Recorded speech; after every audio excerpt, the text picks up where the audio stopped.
This is your support class, Math 321, and in this class we're going to focus on preparing for the actual tests. All of these worksheets are potential exam questions. Now if you have any other questions, feel free to ask me and I can put it on the next worksheet. So always ask questions and we can put it on the next worksheet to help us prepare for that exam.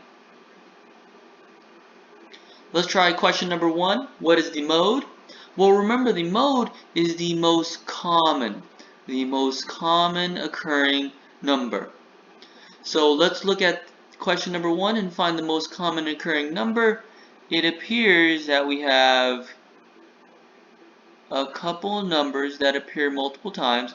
We have two 22s, two 18s, but I do see there are 3 7s that appear.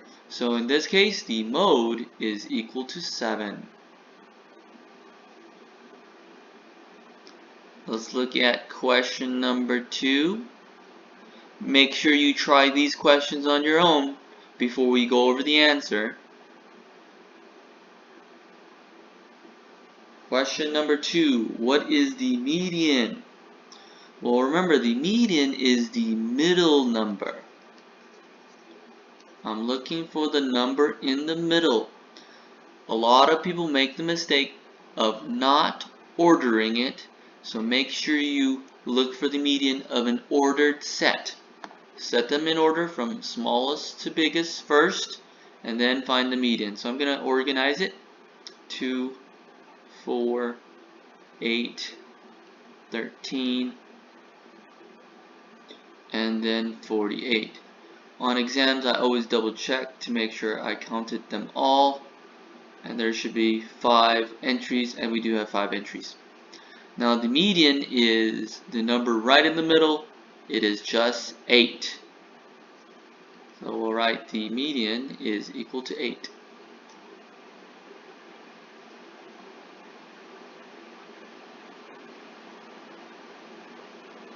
So those two weren't too bad. Let's try another one that is a little bit more difficult. Example 3. Roger bowled 7 games last weekend. His scores are 155, 165, 138, 172, 127, 193, and 142. What is Roger's median score? Again, we have to be careful. We're looking for the middle number again. So I'm going to have to organize it from smallest to biggest. Make sure you do that and find the median. 127 is the smallest. We'll list that first. The next smallest number is 142. My mistake. The next smallest number is 138. And then 142. After that we have 155. Then 165 and 172, finally 192. Notice that I'm underlining each of my data values so I don't forget any. Now let's find the median. The median is going to be the middle number, and in this case the middle number is 155. That's our median. 155.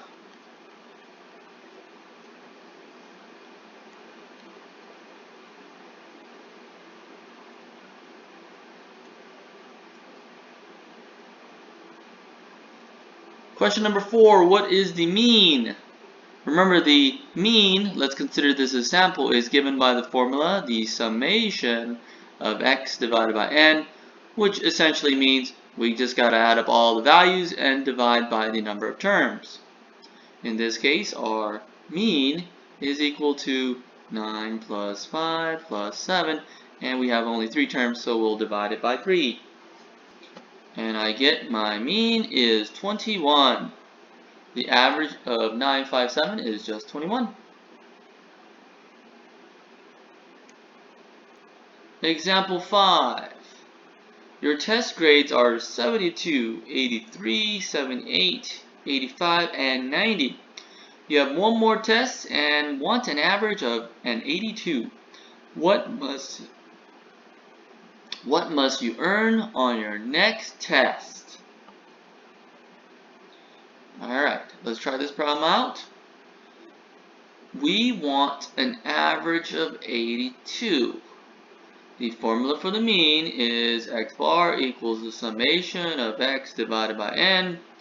So what I need to do is have the average being 82, so I'll plug in an 82 for x bar.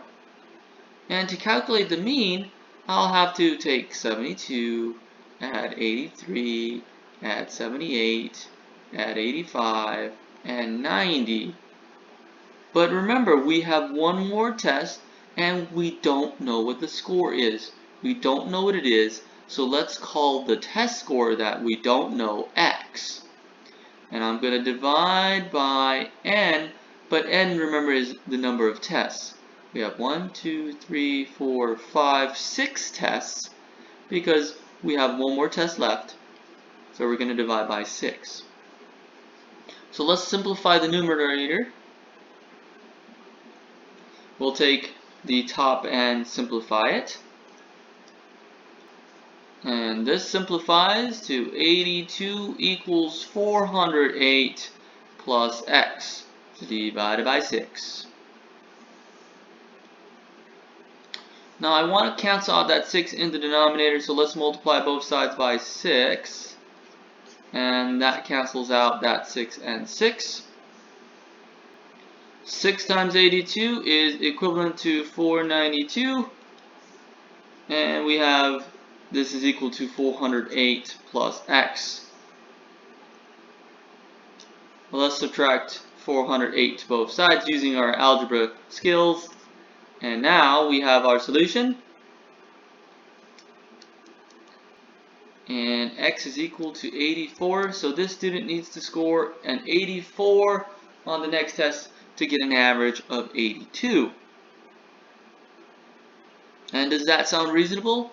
Well, yes it does, because most of the scores were in the B range, so it makes sense that this person needs a B to keep that B.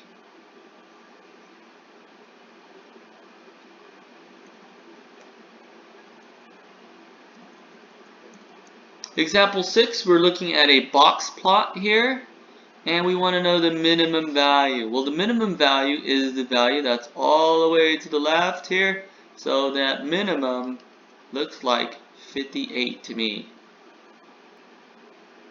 What is the maximum value? This is also another easy question. The maximum value is the highest number in the data set. It is to the right here at 66. So the maximum is equal to 66. If only stats was this easy all the time. Question number 8. What is the range of the data shown in the stem and leaf plot? Well, what's the definition of range? Range is equal to the highest minus the lowest. So we're going to take and look for the highest value, and that looks like 96 to me. So the range is equal to 96 minus the lowest value, and the lowest value is 40.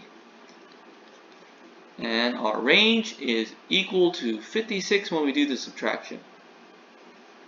So the amount of spread from the smallest to the highest value is a spread of 56.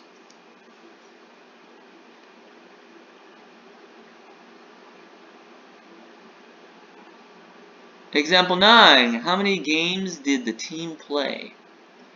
This question is asking what is the amount of data values we have. So we'll count. We have